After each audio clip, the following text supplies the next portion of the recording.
On July 31, 2021, Elaine Thompson won gold in the women's 100 meter at the Tokyo Olympics with a time of 10.61, breaking the women's 100 meter Olympic record, which has been untouched for 33 years. The previous record was held by Florence Griffith-Joyner, who ran a 10.62 in the 1988 Olympics.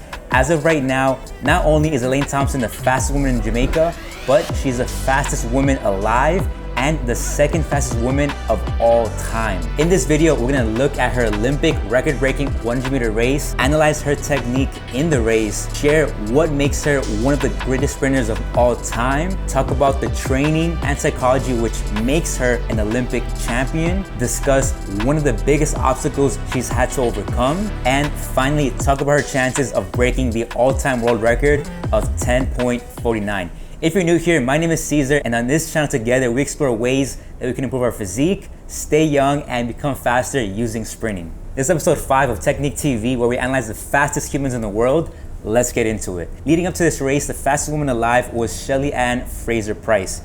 She won the World Championships in Doha 2019 after becoming a mom and ran a 10.63 just a month before the Olympics. Many experts predicted she would win this race. So bad news, I actually uploaded this video already, but I got a copyright claim from the Olympic Committee. I tried to fight it and dispute it because I used footage of the actual race from the Olympics. Said it was fair use, but it didn't work, so I'm gonna use photos instead. If you wanna watch the race, which I fully recommend you do, I'm gonna link in the description so you can go and see all the parts that I'm talking about. From the start all the way to around 50 meters, Eliane Fraser and Elaine Thompson appear to be side by side. Although at the end, Elaine Thompson took the gold medal with a time of 10.61. Not only did she win, but she also set a new Olympic record, breaking Flojo's record of 10.62, who currently still holds the world record. Now let's look at their technique. From the start, both Elaine Thompson and Eliane Fraser had an amazing reaction time, putting their foot down at 0.4 seconds. Meanwhile, many of the other sprinters still have their leading foot in the air, as you can see. Eliane Fraser actually has the advantage here because she's shorter. She is able to get down lower,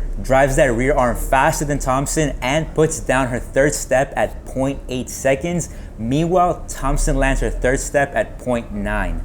Up to this point, Eliane Fraser is taking faster steps out of the blocks, otherwise known as having a fast turnover. However, this is where everything changes. Despite landing her third step after Fraser, she actually lands her fourth step before her at 1.1 seconds. Fraser then landing her fourth step 1 whole frame later. Assuming this footage is 24 frames per second, this means her fourth step was 0.04 of a second slower, which may not sound like a lot, but in a race where the difference between winning and losing are fractions of a second, these split seconds are critical. As the race continues, we see two things. One, by the time she's landing, Thompson is already taking the next step. Two, even though Fraser came out of the blocks very low, she actually comes up and starts sprinting upright by the 8th step. Meanwhile, Thompson stayed low and didn't look up until around her 17th step. In this interview, Eliane Fraser explains she stumbled on her third step and never recovered. That could explain why she came up so early. Typically, the longer you stay low, the better, because your body is falling forward and you're using gravity in your favor. Coming out of that drive phase by around 40 meters, Thompson was just so far ahead that it was impossible to catch her. Overall, Elaine Thompson had amazing leg turnover and executed her race flawlessly.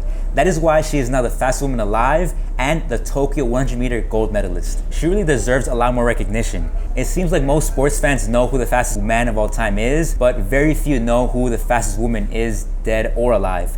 I'm actually considering doing a video where I ask 100 women who is the fastest woman. Subscribe and hit the bell notification so you don't miss out on that video when it comes out.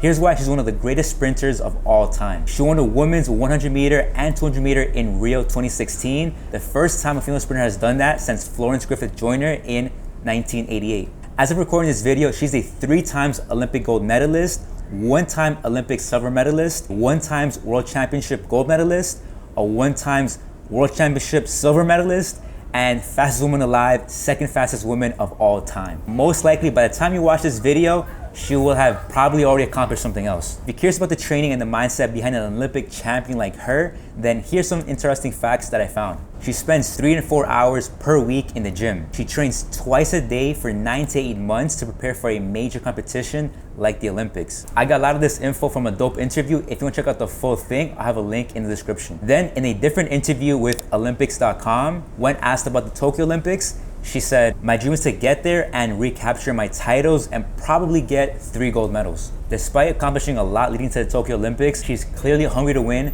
and establish herself as one of the greats. Now, let's discuss one of the biggest obstacles she's had to overcome. In one of the interviews I mentioned earlier, she describes having an Achilles injury that was so bad she could barely walk, yet would still go to practice. You can only imagine how difficult it must be when your entire life and career depends on performing at the highest level, yet you have to deal with an injury that can put an end to all of this. For Elaine Thompson, this is an injury she's been battling with for years. At the Doha 2019 championship, she even had to put out of the competition due to her Achilles injury. According to media outlets, she used bad comments as motivation to defend her Olympic 100-meter title at Tokyo 2020. Finally, we must ask, what are her chances of breaking the all-time world record? The all-time world record is 10.49 with no wind.